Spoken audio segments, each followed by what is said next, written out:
Well, lean in, folks, because the internet is being weird again. Welcome back to the Cybersecurity Whisperer, the podcast where we translate cyber chaos into plain English and occasionally sarcasm. This week's theme is simple. Nothing here is new, but everything is louder. We've got headphones spying on you, AI tools behaving like toddlers with car keys, ransomware that refuses to die, and proof that clicking one link is still humanity's greatest weakness. Somewhere right now, a CISO is whispering, "I told you so," into a coffee mug. So let's start with the most uncomfortable sentence of the week. Your headphones might be listening to you without your permission.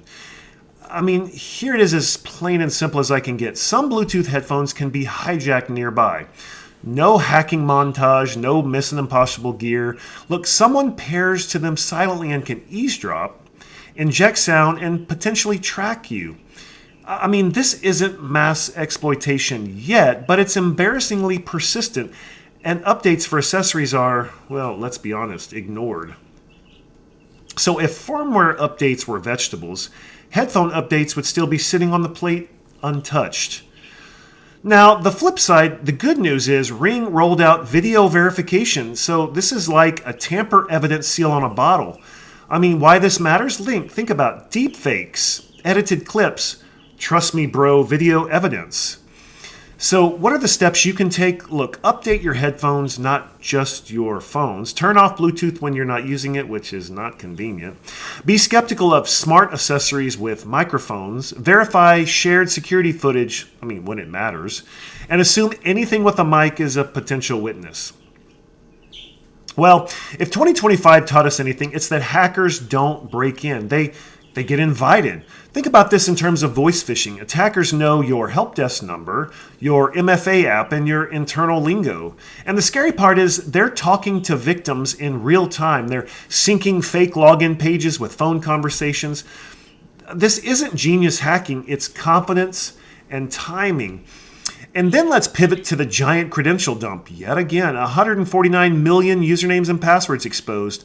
This isn't a breach of one single company. It's malware quietly harvesting everything. And so, look, if your password has ever been typed on a compromised machine, it's probably already had a passport stamp. If your password is summer 2023 ! Well, congratulations, it's now a public figure.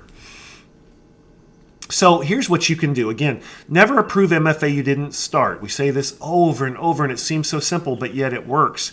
Train your team members to hang up. You can't even be polite anymore. You just have to hang up. Use phishing-resistant MFA where possible, everywhere. Assume that your passwords are already leaked, and so be sure you're rotating them and minimizing reuse. And treat any unexpected IT calls, or any calls, like cold calls about your car's extended warranty. Hopefully you ignore those as well. Well, let's talk about AI isn't evil, it's just too obedient. Think about this in terms of Microsoft Copilot, reprompt. And let's explain this in as simple terms as we can. One click, legit Microsoft link, and AI just quietly starts spilling data. The good part is that if you have the enterprise version, if you're paying for Microsoft Copilot, those enterprise versions weren't affected. But this shows how fast guardrails can fail. And so, there's this whole Agentic AI mess. People are handling bots. We're giving bots access to our email, calendars, bank accounts, your entire digital life. And the problem is these tools assume that there's a perfect configuration, perfect hygiene, perfect users, and we know how that goes. So then you've got CISA, the United States, the CISA, the Center for Information, Security and Assurance. And the acting cyber chief of CISA uploaded sensitive files to public ChatGPT. This is no dunking here, just the lesson. Look, if leadership cuts corners, everyone notices and copies it. They copy what the leadership is doing. So nothing undermines an AI policy faster than your boss saying, "Yeah, it's fine, I'll just paste it real quick." So here's what you need to do. Treat AI like, we've said this over and over, but treat AI like an intern. Helpful, curious, but cannot be trusted with secrets. Block sensitive uploads by default, which you should be doing to any site. Make sure you're separating personal and enterprise AI tools if you're not already blocking those. Be extremely cautious with Agentic AI. And, ask yourself, look, if this gets compromised, what is the blast radius? Again, we should be talking about that with all of our tools. Well, look, MongoDB ransomware is back, except it never left. And so here's the key truths. Look, no 0-day, no genius exploits, just databases that were left wide open. And here's the attack flow. Look, in one breath: scan, copy, delete, leave ransom note. Look, the most painful part is paying usually doesn't help on these. And then there's the Microsoft Office 0-day we saw last week. Yes, patches they do matter, but preview panes are safer? No, opening random attachments is still a bad idea. So if ransomware were a workout routine, my goodness, this would be don't skip leg day.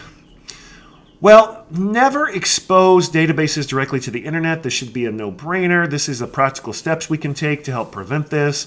Require authentication everywhere. Again, we say this over and over. The basics matter. Scan your own environment like an attacker would. Don't give them a leg up. Patch Office. Make sure you're patching Microsoft Office and make sure you're actually rebooting it, restarting. And backups that aren't tested, well, they're just optimistic hopes.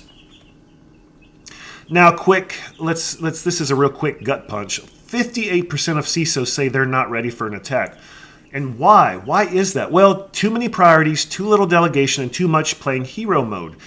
Well, the good news is we are starting to see some shift happening here, from a technical expert to a risk translator, which is extremely important. And yes, AI skills matter, but judgment still matters more. So, cybersecurity, as we've said all along, is only about 20% tech and 80% people doing what you'd hope they do. And so here's what you can do in these areas. Make sure you're training your teams to make decisions, not just always escalating. You want to train them up to take your job. You've got to work on that plan of what happens if you leave, a succession plan. Focus on fewer risks, really, really deep. Invest in middle skills, risk, change, and communication. Those are the soft skills.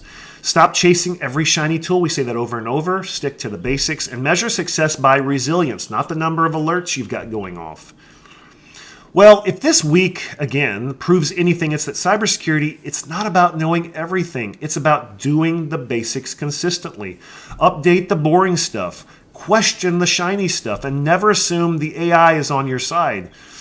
This has been Cybersecurity Whisperer. If it sounded calm, well, that's intentional. Panic doesn't patch systems. So again, stay safe, stay human, and I'll see you next week.